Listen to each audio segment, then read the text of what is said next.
Savoir raconter ce qu'on a fait hier, la semaine dernière, ou même juste ce matin, c'est un peu la base de n'importe quelle conversation, pas vrai? Eh bien en français, pour y arriver, il y a un temps qui est juste incontournable. Et aujourd'hui, on va le décortiquer ensemble pour que ça devienne super simple. C'est vraiment la question. Comment on dit ça? Comment on raconte ce film qu'on a vu, ce repas qu'on a préparé, bref, toutes ces actions qui sont maintenant terminées. C'est exactement ce qu'on va voir tout de suite.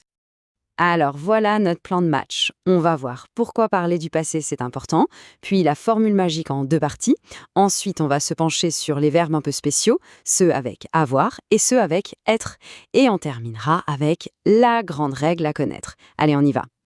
Donc, pour parler de tout ce qui est terminé, qui est derrière nous, le français a un temps fétiche. C'est vraiment le temps qu'on utilise tout le temps à l'oral, celui qu'on entend dans les rues, dans les films, partout. Et ce temps star, c'est le passé composé. Son nom l'indique bien, il est composé. C'est comme un petit Lego, on assemble deux morceaux pour le construire.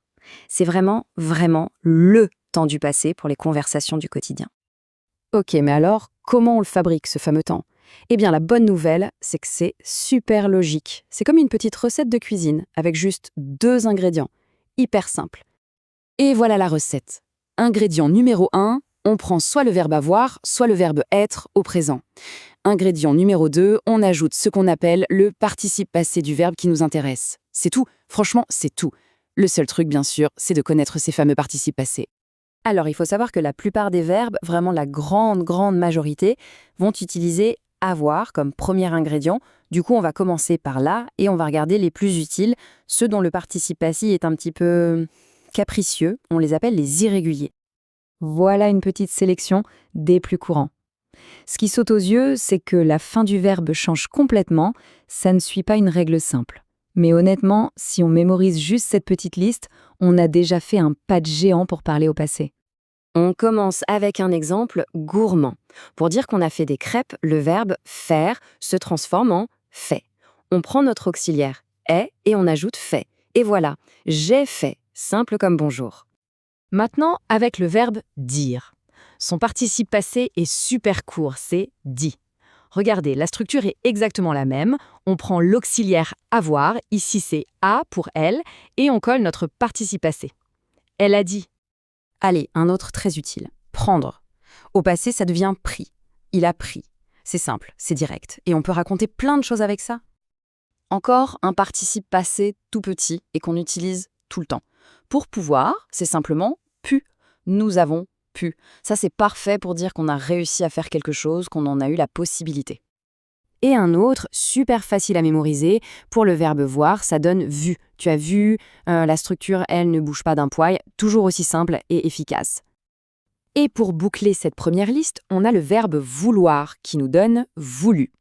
Elle a voulu. Et voilà, avec ces 6 verbes, on a déjà couvert une bonne partie des irréguliers les plus importants qui marchent avec avoir.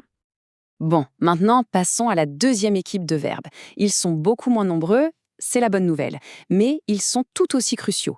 Eux, ils n'utilisent pas avoir, mais être. Et ça change absolument tout. On va se concentrer sur 2 champions du mouvement, aller et venir. Leur participe passé, c'est facile, aller et venu. Mais, attention, c'est là qu'arrive la petite subtilité, le détail qui fait toute la différence. Regardons un exemple avec aller. Tout de suite, on remarque quelque chose. On ne dit pas « ils ont allé », mais « ils sont allés ». On utilise bien l'auxiliaire « être ».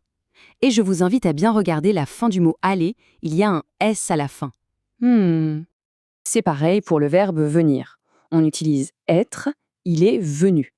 Et c'est justement ça, le fait d'utiliser « être », qui nous conduit directement au point le plus important de toute cette histoire. Ok, attention, c'est le moment clé, la règle d'or. Le truc à ne jamais oublier quand on utilise l'auxiliaire être au passé composé. Si on ne doit retenir qu'une seule chose, c'est celle-là. La voilà, cette fameuse règle. Avec l'auxiliaire être, le participe passé devient en quelque sorte un adjectif. Et qu'est-ce que fait un adjectif? Il s'accorde. Il s'accorde en genre, donc masculin ou féminin, et en nombre, singulier au pluriel, avec le sujet du verbe. Alors concrètement, ça donne quoi? Au singulier, c'est simple. Pour un sujet masculin, comme « il », on ne change rien. Il est allé. Par contre, regardez bien, si le sujet est féminin, comme « elle », hop, on ajoute un petit « e » à la fin. elle est allée, elle est venue. Et bien sûr, cette règle marche aussi au pluriel. Si le sujet est masculin pluriel, comme il, on ajoute un S. Ils sont allés. Et le cas ultime, si le sujet est féminin et pluriel, comme elle, eh bien on ajoute les deux marques, le E du féminin et le S du pluriel. Ça donne ES. Elles sont allées. C'est ça le grand secret de l'accord avec être. Donc si on résume, au fond, tout tient en peu de choses. Il faut avoir en tête cette petite liste de 8 participes passés qu'on a vus.